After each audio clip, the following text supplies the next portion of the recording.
Hey everybody, and thank you so much for joining me today here on Blind Whiskey Reviews, the most honest reviews on YouTube. And this is the first episode we're putting out under our Speedy Sample Review Bonanza. You will be getting a new review every day for the next 7 days, and this is number 1. Real quickly, I just wanted to mention again, if you didn't watch my video kind of announcing this whole thing, is that I just started a new Instagram account at Mission Bottle Kill. This is all about emptying out our great bottles of whiskey, finishing them, and posting those pictures. So if you have a picture of an empty bottle on Instagram that you'd like me to repost, tag me at Mission Bottle Kill, and I will throw that out there for you so everybody can see. So without further ado, let's get to our very first Speedy Sample Review in the Speedy Sample Review Summer Bonanza. We've got 24 samples in these 2 boxes made up of whiskey sent to me by distilleries to review, whiskeys sent to me by friends in the whiskey world, and whiskeys that I've already reviewed, have put in a sample bottle a few months after they've been opened so we can see how that bottle's doing after a few months of airtime. Let's get to our random number generator. We've got 24 samples programmed in. I'm going to hit the button 3 times so we get a random number 2, 11, and 14 is the sample we will be reviewing today. So this is 12, 1, and 2 is 14. Let's pour a little bit of this. And 2 of these ago, I kept calling it whiskey, and it certainly wasn't whiskey, it was cognac, and I'm well aware that cognac isn't whiskey. However, it tastes kind of whiskey-like, so I went with it. I'm not ashamed. I still put it out there for you guys. That's why these are the most honest reviews on YouTube. For the nose, up front, very fruity. Lots of light apple fruit notes. A little red apple in there. Touch of caramel, touch of vanilla.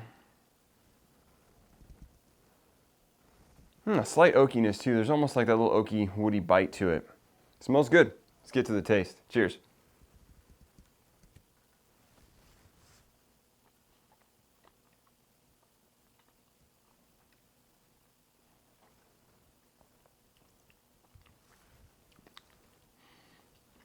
So far so good, definitely higher proof. Got a bit of heat, big punch of flavor. Gotta let my palate acclimate to that a little bit before I give you too many flavor notes.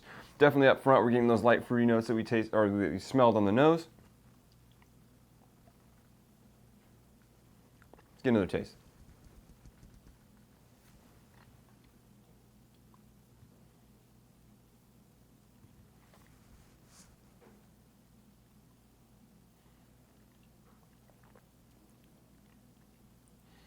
This tastes familiar. Can't quite put my finger on what it is. Like I said, definitely high proof. I mean, I feel like we're 110 more. I mean, it's got some heat to it. Lots of robust flavors. Relatively complex. Mouthfeel's about medium. Finish is kind of the long end of medium. It's definitely lingering a little bit. Got some nice flavors going on right now.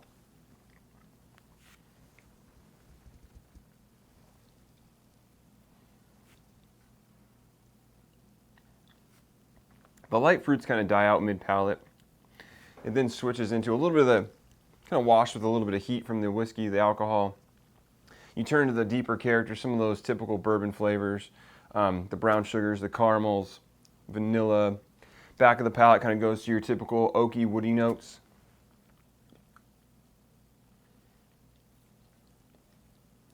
I like it. It's good. It's very flavorful, very robust. Got a lot going on, and I like the lanes that it goes in. For me, this hits in all the right spots. One last sip.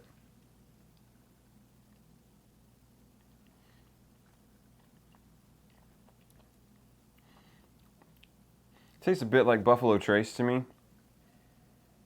That fruitiness up front, the way it finishes, higher proof. I like it. It's good. I feel like I've been, and we won't go on a diatribe here because this is a Speedy Sample Review, but I feel like I've been reluctant to give out high scores lately, and I'm not quite sure why.